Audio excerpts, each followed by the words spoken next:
Hi Wales, I hope you're having a great week so far. So our next chapter in Matilda is called The Hat and the Superglue. The following morning, just before the father left for his beastly second-hand car garage, Matilda slipped into the cloakroom and got hold of the hat he wore each day to work. She had to stand on her toes and reach up as high as she could with a walking stick in order to hook the hat off the peg. And even then she only just made it. The hat itself was one of those flat-topped pork pie jobs with a jay's feather stuck in the hat band, and Mr. Wormwood was very proud of it. He thought it gave him a rakish, daring look, especially when he wore it at an angle, with his proud checkered jacket and green tie. Matilda, holding the hat in one hand and a thin tube of superglue in the other, proceeded to squeeze a line of glue very neatly all around the inside rim of the hat. Then she carefully hooked the hat back on to the peg with the walking stick. She timed this operation very carefully, applying the glue just as her father was getting up from the breakfast table. Mr. Wormwood didn't notice anything when he put the hat on, and when he arrived at the garage, he couldn't get it off. Superglue is very powerful stuff, so powerful it will take your skin off if you pull too hard. And there she is,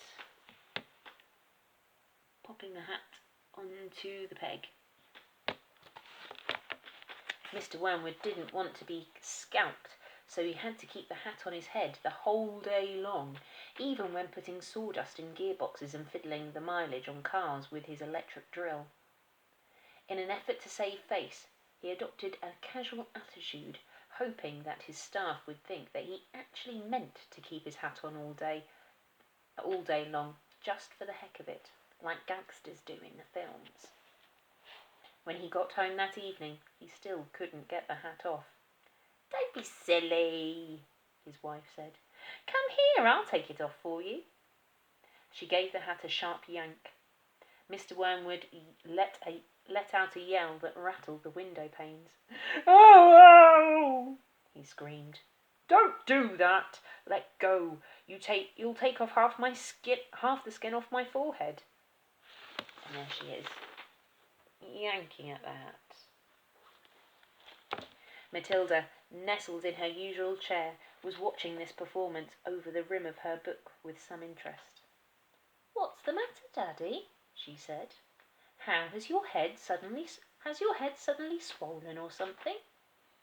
The father glared at his daughter with deep suspicion, but said nothing. "How could she?" Mrs. Wormwood said to him. "It must be superglue. It couldn't be anything else. That'll teach you to go playing around with nasty stuff like that. I expect you were trying to stick another feather in your hat." "I haven't touched the flaming stuff," Mr. Wormwood shouted. He turned and looked again at Matilda, who looked back at him with large, innocent eyes.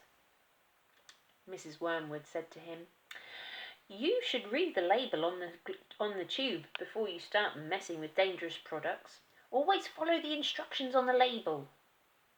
"What in heaven's name are you talking about, you stupid witch?" Mr. Wormwood shouted, clutching the brim of his hat to stop anyone trying to pull it off again. "Do you think I'm so stupid I glue this thing onto my head on purpose?" There she is, watching over the rim of her book. Matilda said, "There's a boy down the road who got some superglue on his finger without knowing it, and he put his finger in his nose." Mr. Wormwood jumped. "What happened to him?" he spluttered. "The finger got stuck inside his nose," Matilda said. "And he had to go around like that for a week. People kept saying to him, 'Stop picking your nose,' and he couldn't do anything about it. He looked an awful fool." "Serve him right," Mrs. Wormwood said. "He shouldn't have put his finger up there in the first place. It's a nasty habit. If all children had superglue put on their fingers, they'd soon stop doing it." Matilda said, "Grown-ups do it too, Mummy. I saw you doing it yesterday in the kitchen." "That's quite enough from you," Mrs. Wormwood said, turning pink. "Oh, And there's the picture of the boy with his finger up his nose. Mr. Wormwood had to keep his hat on all through supper in front of the television. He looked ridiculous, and he stayed very silent. When he went up to bed, he tried again to get the thing off, and so did his wife, but it wouldn't budge. "How am I going to have my shower?" he demanded. You'll just have to do without it, won't you?" Sorry. His wife told him. And later on, as she watched her skinny little husband skulking around the bedroom in his purple striped pyjamas with a pork pie hat on his head, she thought how stupid he looked. Hardly the kind of man a wife dreams about, she told herself. And there he is, in his striped pyjamas, looking ridiculous. Mr. Wormwood discovered that the worst thing about having a permanent hat on your head was having to sleep in it. It was impossible to lie comfortably on the pillow. "Now do stop fussing around," his wife said to him after he had been tossing and turning for about an hour. "I expect it will be loose by the morning, and then it will slip off easily." But it wasn't loose by the morning, and it wouldn't slip off. So Mrs. Wormwood took a pair of scissors and cut the thing off his head, bit by bit, first the top and then the brim.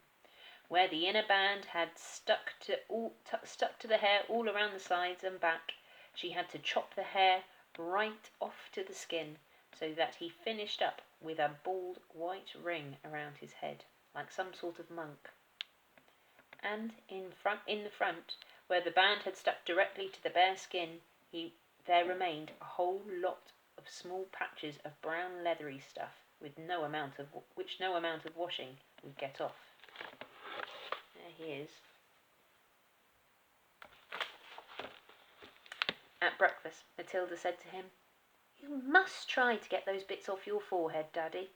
It looks as though you've got little brown insects crawling about all over you. People will think you've got lice." "Be quiet," the father snapped. "Just keep your nasty little mouth shut, will you?" All in all, it was a most satisfactory exercise, but it was surely too much to hope that it taught the father a permanent lesson. And there they are, sat at the dinner table.